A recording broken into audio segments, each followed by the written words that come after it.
I started working out around a year ago, and I started actually going to a gym instead of my home gym around 3 months ago. And along this time, I made a tremendous amount of progress. My bench exploded, my leg strength exploded too, my pull strength, my back and biceps also exploded too. And it is all because of this program right here that I'm about to show you guys, and also just a lot of eating and all that type of stuff. But most of it is because of this structured program that I've created for myself that targets basically every single muscle, and it's a push pull leg split. And you do this 6 times a week: push pull leg, and then one rest day, which is very crucial if you really want to have a lot of gains. Now, before we get into this video, make sure to hit that subscribe button because I'm here trying to help with your fitness journey. And also right here is where I document my own fitness journey as well. So there's really no downsides in hitting that subscribe button. But yeah, without further ado, let's start. Now, for the push day, I usually do 2 times failure of bench press. Now, this could be anything else, but I just do bench press with the barbell. Now, the reason why is because I'm working very hard towards that 225 bench. So I'm programming this very well. So I work on bench basically 2 times a week. And yeah, I do it 2 times failure. Always make sure you have a spot or two.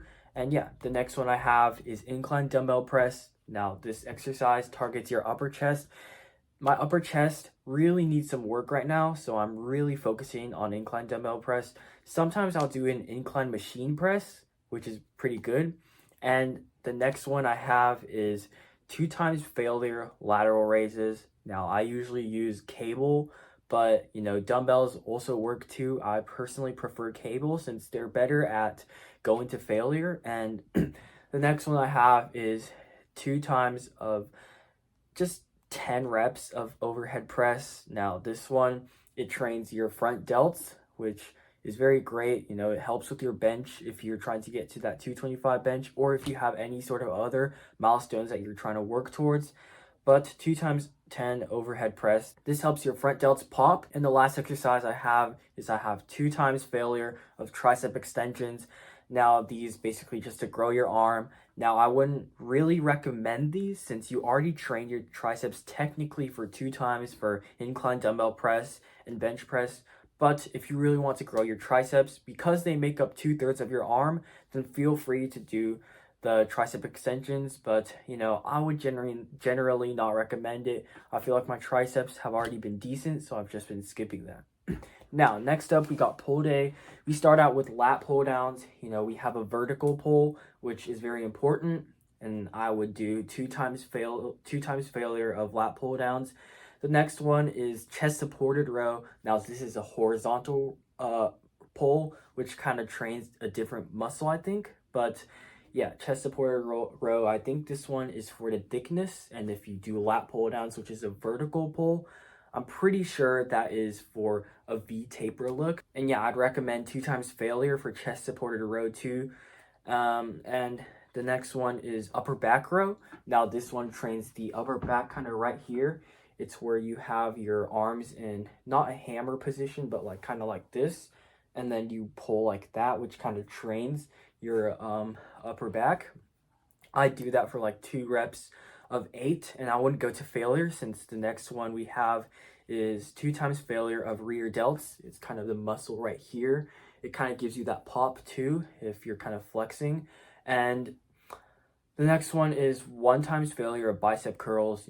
Go as hard as you can. Now, sometimes some people might recommend like 2 times failure, but I would usually just do 1 times failure bicep curls. And the last one, again, this is kind of optional, but do 1 times failure of hammer curls. It kind of trains a different muscle. I'm pretty sure it helps with the thickness of your arms, and the bicep curls help with the pop of your bicep. So yeah, make sure to do 1 times failure of bicep curls and 1 times failure of hammer curls. Now, for the leg day, this is where it gets interesting. I did not train legs at all for maybe my first 10 months of training. And recently I've been training legs for around 2 to 3 months. So the first thing I start off with is 2 times failure of leg press. I wouldn't really go to failure, actually. I'd go like 2 times 8 of leg press. Now, this is completely optional. I hate squats. Like, I just genuinely hate squats because it hurts my neck. You know, I have to get a spotter. Sometimes when I don't have a spotter, I just can't be asked to do squats. But I usually do leg press. Leg press basically just trains most of your muscles in the upper thigh. But yeah, it's optional. Most people would do squats, but I just prefer leg press. So I do 2 times 8 of leg press. Now the next one is we have a hamstring curl. Now this one trains the hamstring, which is the back of your thigh. And I go to like failure. And the next thing I would have is 2 times failure of leg extensions. Now this one is basically where you kind of move your legs up, whereas where you're doing a hamstring curl, you move your legs down. So yeah, this trains the other part of your thigh. It trains your quads. I'm pretty sure that's what it's called. But yeah, and the next one we got is 2 times failure of hip thrusts. It basically just trains your ass, I guess, but yeah.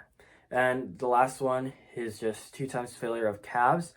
Now, calf raises, you know, you can do it in a lot of stuff, but what I would recommend is I would go on a hack squat machine, if you guys know what that is, and I would just, you know, go on the machine and load some plates on it and do some calf exercises on it. So yeah, I prefer machines. Like the hack squat machine is my favorite. I just go on there, load up a few plates, and not a few plates, but I just load up like maybe around 20 pounds per side, because there's already a starting resistance of like 100 pounds.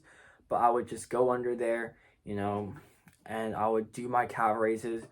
And if you guys do have a hack squat machine in your gym, make sure to try it out, since I feel like I get such a good stretch and, you know, such a good activation when I do calf raises on a hack squat machine. So yeah, this is my program. And if you guys want to see the program, make sure to go down in the link in the description. But this program, I've basically been using this every single day except for one rest day. And yeah, this has really worked a lot for me, especially the push day. My bench has just drastically increased. It could be a result of going to the gym. You know, there's more weight on the rack. But yeah, that could also be a result of my bench press flying. But yeah, this is basically just the training program that I have. And I'm very open for criticism, since it not only helps you guys, but it also helps me too. Because if you guys point out a few mistakes, the people watching this video can slightly adjust the program so it fits them better and it's better for gains. And it could also help me, since if you guys give me like some kind of like suggestions, I can apply them to my workout plan if needed, and that can help with my gains too. So I'm very open to criticism. Again, I'm just a random guy working out for 1 year. You know, I don't really have much credibility, but all that I can say is that this program right here has helped me with my gains, my strength, my aesthetics, a lot of that type of stuff. So yeah, guys, this is going to be a video. Make sure to hit that subscribe button again, because it does help me out a lot and it gives you motivation to post every day. So if you want to look for like future posts, like vlogs, you know, fitness content, all that type of stuff, then make sure to hit that subscribe button. And yeah, this is going to be a video, guys, and I'll see you guys next one.